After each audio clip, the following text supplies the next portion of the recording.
YouTube চেনেললৈ আপোনালোকক পুনৰবাৰ স্বাগতম জনাই আজিৰ ভিডিঅটো আৰম্ভ কৰিব লৈছো। সো আজিৰ ভিডিঅটোৰ মূল বিষয়বস্তু হৈছে যে আপোনাৰ গাড়ীখনৰ ফুয়েল টেংকত কেনেবাকৈ পানী সোমাইছে নেকি। তেনেহলে বলকচোন ভিডিঅটোৰ মাজলৈ আগবাঢ়ো। যদি মোৰ ভিডিঅটো চাই ভাল পায় তেনেহলে please like, share and comment কৰাৰ লগতে সাবস্ক্ৰাইব কৰি বেল আইকনটো প্ৰেছ কৰি লওক যাতে মোৰ আহিবলগীয়া নতুন ভিডিঅ'সমূহ সকলোতকৈ প্ৰথমে আপুনি পায়। ধন্যবাদ।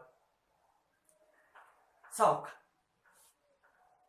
এতিয়া যেহেতু বাৰিষা সিজন, সো বাৰিষাতো বৰষুণ দিয়ে, আমি সকলোৱে জানো বৰষুণ বেছি হয়। সো বৰষুণৰ ফলতে আপোনাৰ গাড়ীখনৰ ফুয়েল টেংকতো কেনেবাকৈ পানী সোমাব পাৰে। তাৰ কাৰণে সাৱধান হওক। আজিৰ ভিডিঅ'টোৰ মই এই কাৰণে বনাই উলিয়াইছো যাতে আপোনাৰ গাড়ীখনো বাৰিষা দিনত পানীৰ কাৰণে বা আপোনাৰ গাড়ীখনৰ ইঞ্জিনটো পানীৰ কাৰণে হাৰ্মফুল নহয়। সো ফ্ৰেন্ডছ, আপুনি কেনেকৈ পানী সোমাই সেই বিষয়ে জানেনে বাৰু? চাওক, যেতিয়া আপুনি ফুয়েল ভৰাবৰ কাৰণে ডিপুত যায়, তেল ভৰাবৰ কাৰণে যেতিয়া ডিপুলৈ যাব আৰু ডিপুত যাওঁতে কি হ'ব, বৰষুণত তিতি যাব গাড়ীখন। সো বৰষুণত তিতি যোৱা অৱস্থাত কি হয়, তেনেকৈ যেতিয়া আপুনি ফুয়েল টেংকৰ ঢাকনিখন খুলি দিয়া হয় তেনেকৈ কিছু পানী সোমাই যাব পাৰে তাত।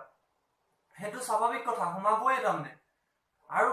দ্বিতীয়তে কি হয় চাব, কেতিয়াবা যেতিয়া আপুনি গাড়ী ধুবলৈ ব্যৱহাৰ কৰা হয়, ধুওঁতে কি হয় কেতিয়াবা ফুয়েল টেংকৰ কেপৰ ফালেদি কেনেবাকৈ পানী সোমাই যাব পাৰে। আৰু কি হয়, আপুনি ৰাস্তাই ঘাটে ধৰক তেল ভৰাইছে, কৰবাত হঠাৎ তেল নাইকিয়া হৈ গ'ল, সেইটো ৰাস্তাত কোনো ডিপু নাই, তো তেনেকুৱা বিলাক জেগাত কি হয়, দোকান বিলাকত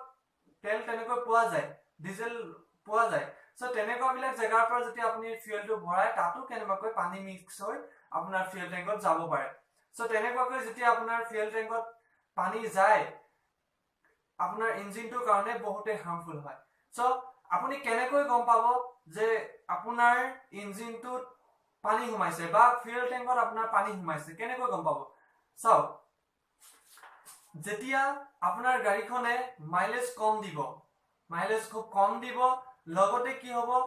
আপোনাৰ ইঞ্জিনটোৰ পিকআপ কমি যাব। পিকআপ আমি সাধাৰণ ভাষাতে কৈছো, যেহেতু আপোনালোকে কয় গাড়ীখন খুব জোৰত পিকআপ লয়। আচলতে কি হয়, পিকআপ মানে যিটো স্পীডত গাড়ীখন যাব লাগে সেই স্পীডত নাযাব যদিহে আপোনাৰ ইঞ্জিনত পানী সোমাইছে বা ফুয়েল টেংকত পানী সোমাইছে। তো এইটো এক নম্বৰ কথা। দুই নম্বৰ কথাটো হৈছে কি, আপোনাৰ গাড়ীখন যেতিয়া আইডল স্পীডত মুভিং কৰিব বা আইডল স্পীডত আপোনাৰ ইঞ্জিনটো যেতিয়া মুভ হৈ থাকে, ধৰক গাড়ীখন একে জেগাতে ৰাখি থৈছে, ষ্টাৰ্ট দিছে, যিটো স্পীডত ইঞ্জিনটো বিনা এক্সেলাৰেটৰত যেতিয়া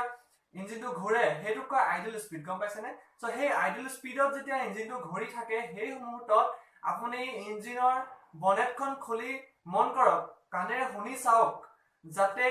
ইঞ্জিনটোৱে কি হৈছে, এটা ইউনিফৰ্মিটি ৰাখিছে নে নাই, ইঞ্জিনৰ যিটো শব্দ সেই শব্দটো ইউনিফৰ্মিটি আছে নে নাই, মানে একেবাৰে সমান্তৰালভাৱে চলি আছে নে নাই। ক'ৰবাত কি আছে, লাগি ধৰিছে নেকি, ক'ৰবাত ধপ ধপকে, ক'ৰবাত কি আছে খুন্দা মাৰি যেন লাগি ধৰিছে, আকৌ ধপকে জ্বলি গৈছে, তেনেকুৱা হৈছে নেকি? তো তেনেকুৱা যদি হয় তেনেহলে আপুনি গম পাব লাগিব যে আপোনাৰ ইঞ্জিনত পানী গৈছে।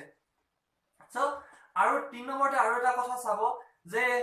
আপোনাৰ গাড়ীখন যেতিয়া ৰাতিপুৱা ষ্টাৰ্ট কৰিব তেতিয়া চাব যে বহুত বেছিকৈ বগা ধোঁৱা দিছে নেকি। যদি বগা ধোঁৱা দিছে তেনেহলে আপুনি সেই ধোঁৱা বিলাকত কি আছে, হাতখন দি চাওক। এনেকৈ যেতিয়া হাতখন দি চাব, হাতত দেখিব আপোনাৰ পানীৰ কণিকা লাগি গৈছে। যেনেকৈ ধৰক আমাৰ পানী উতলিলে যেনেকৈ ভাপ আহে, যিটো পানীৰ ভেপৰাইজ আহে, তেতিয়া কি হৈছে, হাতত যদি আমি হাতখন লগাই চাওঁ তেনেহলে হাতত সৰু সৰুকে পানীৰ কণিকা লাগি যায়। ঠিক তেনেকুৱাকে আপোনাৰ সেই সাইলেন্সাৰৰ ফালে যেতিয়া ধোঁৱা ওলাব, ধোঁৱা ওলালে তাৰ হাতখন দি চাওক যাতে তাত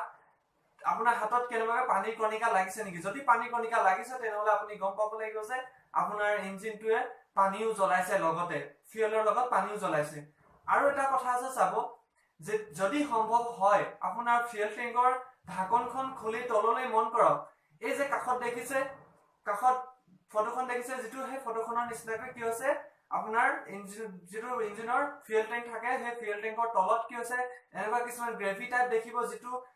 আইৰন থকা যেন লাগে, মানে আইৰন কালাৰ যিটো আপোনাৰ গ্ৰেভি টাইপ দেখিব তলত, একেবাৰে ফুয়েলৰ তলত। যিহেতু কি হৈছে, আমাৰ ফুয়েল বিলাকত কি হৈছে, ৱাটাৰটো গধুৰ হয়। সো যেতিয়া আপুনি তেলতকে পানীটো যেতিয়া গধুৰ, সেই পানীটো কি হৈছে টেংকৰ তলত গুচি যাব, আৰু টেংকৰ তলত যোৱাৰ লগে লগে কি হৈছে, সেই টেংকত লাগি যাব। লাগি যোৱাৰ পাছত লাহে লাহে সেই টেংকিটোৰ যিটো আমাৰ মেটেল থাকে, মেটেলৰ পৰা কি হৈছে আইৰন ডিপজিট হবলৈ আৰম্ভ কৰে, আৰু যেতিয়া আইৰনটো ডিপজিট হয় তেনেকৈ কি হৈছে গ্ৰেভি টাইপ আপুনি দেখি পাব, অলপ কি হৈছে বিজল বিজল টাইপৰ নিচিনা দেখি পাব। সো তেনেকুৱা যদি দেখে আপুনি নিশ্চিত হওক যে আপোনাৰ ফুয়েল টেংকত পানী সোমালে আৰু তাত যেতিয়া বেছিকৈ পানী সোমাব যেতিয়া বেছিকৈ পানী সোমায় পানী সোমালে তেনেকৈ ফুয়েল লাইনত গুচি যাব আৰু ফুয়েল লাইনত যোৱাৰ পাছতে এক নম্বৰতে আপোনাৰ বেয়া কৰিবগৈ যেটো FIP বুলি কয় আমাৰ টেকনিকেলত যেটো FIP বুলি কোৱা হয় যে ফুয়েল ইনজেকশন পাম্প যেটোৱে আপোনাক ইঞ্জিনটো চলাই আছে বা আপোনাৰ গাড়ীখন যেটো চলাই আছে ফুয়েল সঠিক পৰিমাণত যোগান ধৰিছে সেই বস্তুটো সেই যন্ত্ৰটো আপোনাৰ প্ৰথম বেয়া হ'ব তো তাৰ পাছতে কি হৈছে ইনজেক্টৰ থাকে যেটো আপুনি নিশ্চয় চিনি পাবই যে ফুয়েল পাম্পৰ পৰা এটা ইনজেক্টৰ যায় তো এই কাষত যে দেখিছে ফটোখন তেনেকুৱাকৈ কি হৈছে এই আপোনাৰ ইনজেক্টৰটো বেয়া কৰিবগৈ পাৰে ঠিক তেনেকুৱাকৈ যেতিয়া ইনজেক্টৰ বেয়া হ'ব লাহেকে আপোনাৰ ইঞ্জিনটো দৰকাৰ হলে বেছিকৈ তেনেকৈ চলিলে ইঞ্জিনটো সিজ হৈ যোৱাৰ চান্স থাকে সো এনেকুৱা বিলাক নহবৰ কাৰণে আপুনি এতিয়া এই বাৰিষা সময়খিনিত সাৱধান হওক চাও সাৱধান কেনেকৈ হ'ব এতিয়া আপুনি যেতিয়া তেল ভৰাবলৈ গৈছে তেল ভৰাওঁতে সাৱধান হওক যাতে আপোনাৰ ফুয়েল টেংকৰ ঢাকনখন খোলোতে কোনো প্ৰকাৰে তাত পানী সোমাব নালাগে গম পাইছেনে তাৰ পাছতে যদি আপুনি বাহিৰত ডিপুৰ বাহিৰৰ আন জায়গাত যদি কৰবাত বাহিৰত যদি বেছিকৈ তেল ভৰাইছে তেনেহলে হেতু বন্ধ কৰক আজিৰ পৰা তেনেকুৱা কৰিলে আপোনাৰ পানী যথেষ্ট পৰিমাণে সময়ৰ চান্স থাকে গম পাইছেনে তো আপুনি তেল ভৰাব কেনেকুৱা জায়গাত যত এটা ব্ৰ্যান্ডেড কোম্পানি যেটো আপোনাৰ ডিপু থাকে ফুয়েল ডিপু যেটো থাকিব ব্ৰ্যান্ডেড কোম্পানি মানে যেটো আপোনাৰ প্ৰপাৰ যেটো বেছিকৈ ধৰক জন বিশ্বাস আছে যে এইটো ডিপুত কোনো তেলৰ ভেজাল নহয় তেনেকুৱা বিলাক ডিপুত গৈ আপুনি তেলটো ভৰাও তেতিয়া চাব আপোনাৰ ইঞ্জিনত কোনো প্ৰকাৰে পানী সোমাব নোৱাৰে আৰু তাৰ পিছতে আৰু এটা কাম কৰিব লাগে কি আপুনি বাৰিষা সময়ত যেটো ফুয়েলৰ আপোনাৰ ফিল্টাৰ থাকে ইঞ্জিনত যেটো ফুয়েল ফিল্টাৰ লাগি থাকে সেই ফুয়েল ফিল্টাৰটো আপুনি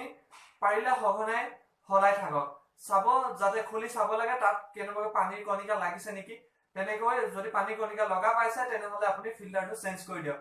কেলে চাব ফুয়েলৰ জিলটো যেটো আমাৰ পাতলা হয় তো কি আছে পানীটো আমাৰ গধুৰ হয় তো পানীটো কি আছে সেই ফিল্টাৰৰ এলিমেন্টত লাগি যায়